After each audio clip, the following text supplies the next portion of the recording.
நாம இப்ப இந்த வீடியோல எதை பத்தி பார்க்க போறோம் அப்படின்னா நம்முடைய சேயோன் ஐஏஎஸ் அகாடமி சார்பாக தினம் 10 அப்படின்ற ஒரு தேர்வு தொடர் பார்த்துட்டு வரோம்.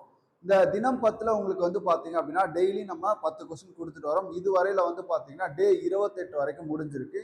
இன்னைக்கு டே 29க்கான ஒரு 10 கொஸ்டின் பார்ப்போம். ஓகே, ஃபர்ஸ்ட் நான் கொஸ்டின் வாசிக்கிறேன். உங்களுக்கு ஆன்சர் தெரிஞ்சா கமெண்ட் பண்ணுங்க. அதுக்கப்புறம் நான் டீட்டெயிலா சொல்றேன்.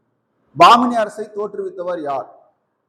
இரண்டாவது, இந்தியாவின் மாபெரும் முதியவர் grand old man of India யார்? அடுத்தது, தகவல் அறியும் உரிமை சட்டம் இந்தியாவில் எப்போது நாடாளுமன்றத்தில் நிறைவேற்றப்பட்டு நடைமுறைக்கு வந்தது? ஓகேவா? அடுத்தது, மக்கள் தொகை வெடிப்பு ஆண்டு மனோன்மணியம் என்ற நாடக நூலை எழுதியவர் யார்? நிதி ஆயோக்குடைய தற்போதைய தலைவர் யார்? முத்து நகரம் என்று அழைக்கப்படக்கூடிய தமிழகத்தின் கடலோர நகரம் எது? தமிழ்நாட்டின் மிக நீளமான ஆறு எது? சிவாஜியின் அமைச்சரவை எவ்வாறு அழைக்கப்பட்டது? கடைசியா பூனா ஒப்பந்தம் ஓகேவா யார் யாருக்கு இடையில கையெழுத்திடப்பட்டது? ஓகே, இதுக்கெல்லாம் ஆன்சர் தெரிஞ்சா சொல்லுங்க. நம்ம இப்போ ஆன்சர் பார்ப்போம். பாமினி அரசை தோற்றுவித்தவர் யார் அப்படின்னு பாத்தீங்கன்னா அலாவுதீன் பாமுன் ஷா என்கின்ற அலாவுதீன் பாமன் ஷா என்கின்ற அசன் கங்கு பாமணி 1347 தோற்றுவிச்சிருப்பார்.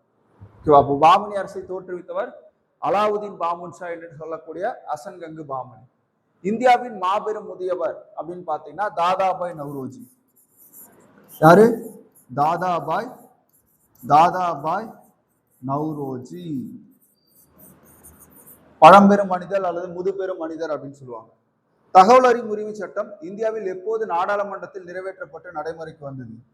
2005 அக்டோபர் 24. மக்கள் தொகை வெடிப்பு ஆண்டு என்ன? இப்ப நமக்கு சிறுபிளவு பெரும்பிளவு ஆண்டு அப்படின்னா 1921. மக்கள் தொகை பெரும்பிளவு ஆண்டு எப்படின்னா 1921. ஓகேவா? இதுவே சிறுபிளவு ஆண்டு அப்படின்னு பார்க்கும்போது 1951. அப்ப 1961 என்னன்னு சொல்றாங்க அப்படின்னா மக்கள் தொகை வெடிப்புன்னு சொல்றாங்க. 1961 என்னன்னு சொல்றாங்க? மக்கள் தொகை வெடிப்புன்னு சொல்றாங்க. அப்ப 3 பார்த்திருக்கோம்.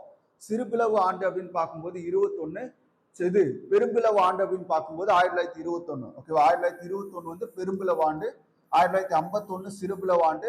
மக்கள் தொகை வெடிப்புன்னு கேட்டா 61. மனோன்மணியம் என்ற நாடக நூலை எழுதியவர் யார் அப்படின்னா பே. சுந்தரம் பிள்ளை, பே. சுந்தரனார். மனோன்மணியம் பே. சுந்தரனார். நம்முடைய தமிழ்த்தாழ் வாழ்த்து.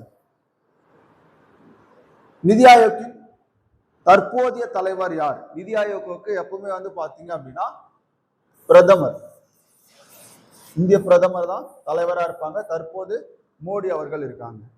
முத்து நகரம் எது? முத்து நகரம் வந்து பாத்தீங்கன்னா தூத்துக்குடி. முத்து நகரம் வந்து பாத்தீங்கன்னா தூத்துக்குடி. தமிழ்நாட்டின் மிக நீளமான ஆறு எது? காவிரி. தமிழ்நாட்டின் மிக நீளமான ஆறு எது? காவிரி. சிவாஜி அமைச்சரவை எவ்வாறு அழைக்கப்படுது அப்படின்னா அஷ்டபிரதான். அஷ்டபிரதான். நம்ம முன்னாடி பார்த்தோம் அஷ்டதிக் கஜங்கள் யாருக்கு பார்த்தோம்? கிருஷ்ணதேவராயருக்கு பார்த்தோம். கிருஷ்ணதேவராயர் வந்து அஷ்டதிக் கஜங்கள் பார்த்திருப்போம். அதே மாதிரி 2ஆம் சந்திரகுப்தர் வந்து நவரத்தினங்கள் பார்த்தோம். அந்த வரிசையில சிவாஜியோடைய அமைச்சரவை என்னன்னு சொல்றோம்? அஷ்டபிரதான் அப்படின்னு சொல்றோம். பூனா ஒப்பந்தம் யாருக்கு இடையில கையெழுத்திடப்பட்டது அப்படின்னு பார்க்கும்போது காந்தி மற்றும் அம்பேத்கர். காந்தி மற்றும் அம்பேத்கருக்கு இடையில கையெழுத்திடப்பட்டது.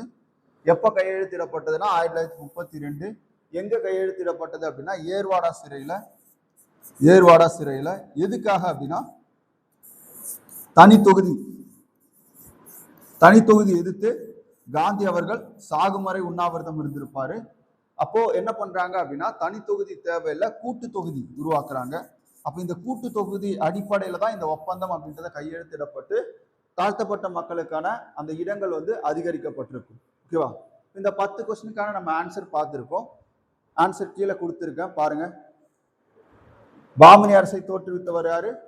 அலாவுதீன் பாமுன் ஷா என்ற அசன் கங்கு பாமணி. முதுபெரும் மனிதர் ஓகே தாதாபாய் நவ்ரோஜி. ஓகே, இது மட்டும் 12. ஓகே, இங்க நான் வந்து மாத்தி சொல்லியிருப்பேன்னு நினைக்கிறேன். 2005 ஓகே 24 சொல்லிட்டேன், ஆக்சுவலி அது 12. ஓகேவா, அக்டோபர் 12. ஓகே, இது மட்டும் திருத்திக்கோங்க. ஓகே, 1961 வந்து பாத்தீங்க அப்படின்னா மக்கள் தொகை வெடிப்பு. பெரும்பிரிவினை ஆண்டு அப்படின்னா 21. 51னா சிறுபிரிவு ஆண்டு. ஓகேவா, இந்திய பிரதமர் எப்பொழுதுமே நிதி ஆயோக்குடைய தலைவரா இருப்பாங்க.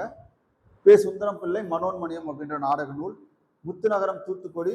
காவிரி வந்து தமிழ்நாட்டினுடைய நீளமான ஆறு. சிவாஜி அமைச்சரவை அஷ்டபிரதான். மகாத்மா காந்தி மற்றும் B.R. அம்பேத்கருக்கு இடையில பூனா ஒப்பந்தம் கையெழுத்திட்டது. அப்போ டே 29க்கான ஒரு 10 கொஸ்டின் நம்ம பார்த்துருப்போம். ஓகேவா, இந்த 10 கொஸ்டினுமே ரொம்ப ரொம்ப முக்கியமானது.